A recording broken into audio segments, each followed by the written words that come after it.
में पूरी दुनिया हम अकेले ही घूम सकते हैं। दुनिया के किसी भी जगह चले जाते हैं बिना डर के, क्योंकि हमारी टेक्नोलॉजी हमारी सोच से आगे जा चुकी है। हमारे पास गूगल मैप की सुविधा है, लेकिन आज से हजारों साल पहले ऐसी सुविधा नहीं थी। अनुमान लगाइए, लोगों के पास जब ऐसे संसाधन नहीं थे तो लोग कैसे यात्रा करते थे। जब लोगों को पता ही नहीं था महाद्वीप कितने हैं, समुद्र कितने हैं, अमेरिका कहाँ है, भारत कहाँ है। लेकिन कुछ साहसी लोग नाव पर सवार होकर या पैदल ही दुनिया की सैर के लिए निकल पड़ते थे। उन दिनों नक्शा उपलब्ध नहीं था। ऐसी हालात से छुटकारा पाने के लिए पूरी दुनिया का नक्शा तैयार किया गया। नक्शा पृथ्वी या उसके भूभाग को कागज पर उतार देना नक्शा कहलाता है। शुरुआती दौर में नक्शा नहीं हुआ करता था, लेकिन कहा जाता है जब तक समस्या नहीं आएगी तब तक समाधान किसका निकालेंगे। उसी प्रकार यहाँ पर यात्रा करना ही समस्या थी, जिसका समाधान नक्शा बनाकर निकाला गया। लेकिन जब नक्शा बनाया गया वह पूर्ण नहीं था। उस समय नक्शा बनाने का केंद्र इटली शहर हुआ करता था। चूँकि इटली और स्पेन के व्यापारी ही दुनिया की खोज के लिए निकलते थे, फिर ये जो जानकारियाँ लेकर लौटते थे उसके आधार पर नक्शे बनाए जाते थे और पुराने नक्शों में सुधार किया जाता था। सबसे पहले यूनान के एनेक्समेंडर 550 ईस्वी में विश्व का मानचित्र बनाया। इनका मानना था कि दुनिया एक सिलेंड्रिकल शेप की है। दुर्भाग्यवश उनके द्वारा बनाया गया नक्शा अब उपलब्ध नहीं है, लेकिन एक इमेजिनरी मैप आपको वीडियो में दिखाई दे रहा होगा।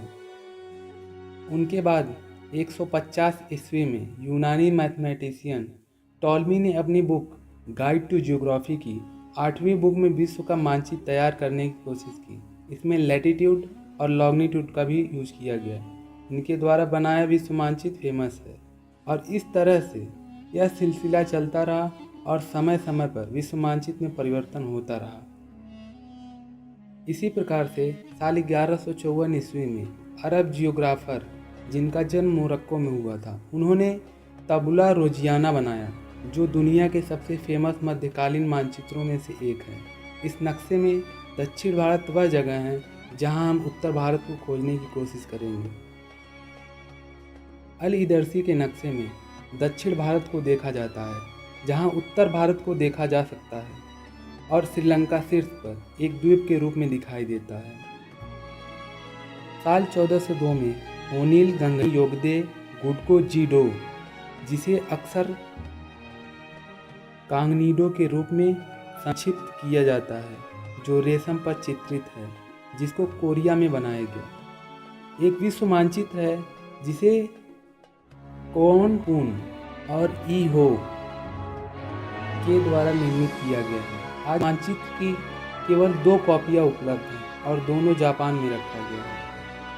साल 1498 में कैंटिनो प्लेनिफियर या कैंटिनो विश्व मानचित्र, जो कि चमड़े पर बना दुनिया का पहला नक्शा था, जिसमें geocentric model of Greek Roman scholar Ptolemy, footprints, Christian faith, Arabic geographical theory, scientific formulas भी दिए गए थे।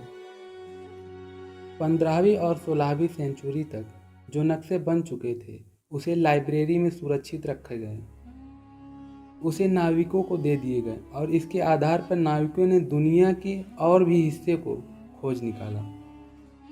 16वीं शताब्दी में नाविकों से मिली जानकारी प्रिंटिंग प्रेस द्वारा दुनिया के लोगों को भी बताई जाने लगी और नक्शे में भी काफ़ी सुधार किया जाने लगा। इसी प्रकार वाल्सी मूलर नक्शा या universal cosmography German choreographer Martin Waldseemuller द्वारा दुनिया का एक मुद्रित दीवार नक्शा है, जिसको 1507 में दुनिया के सामने लाया गया। इस नक्शे में अमेरिका शब्द नाम का उपयोग करने वाला पहला मानचित्र माना जाता है। अमेरिका का नाम मानचित्र पर दक्षिण अमेरिका पर रखा गया था। इस नक्शे की एक कॉपी बची हुई है, जो प्रेजेंट में वाशिंगटन डीसी में लाइब्रेरी ऑफ कांग्रेस में रखी गई है।